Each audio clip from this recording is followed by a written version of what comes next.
ஐநா மனித உரிமை கவுன்சிலில் அமெரிக்கா கொண்டுவரவுள்ள புதிய தீர்மானத்திற்கு இலங்கை எதிர்ப்பு தெரிவித்துள்ளது.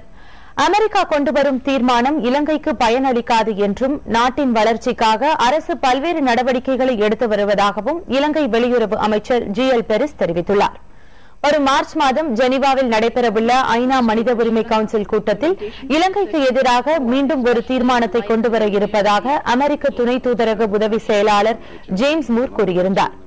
2009ஆம் ஆண்டு போரின் போது குற்றங்களில் ஈடுபட்ட ராணுவ அதிகாரிகள் மீது விசாரணை நடத்தப்பட வேண்டும் என்பதற்காக இந்த தீர்மானம் கொண்டுவரப்பட உள்ளதாக தெரிவிக்கப்பட்டுள்ளது.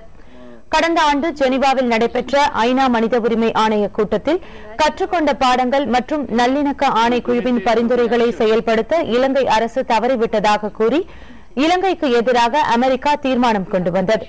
இந்த தீர்மானத்தை இந்தியா உள்ளிட்ட நாடுகள் ஆதரித்து வாக்களித்தன. தற்போது புதிதாக அமெரிக்கா கொண்டுவரவுள்ள தீர்மானம் மூலம் இலங்கைக்கு மேலும் நெருக்கடி அதிகரிக்கும் என எதிர்பார்க்கப்படுகிறது.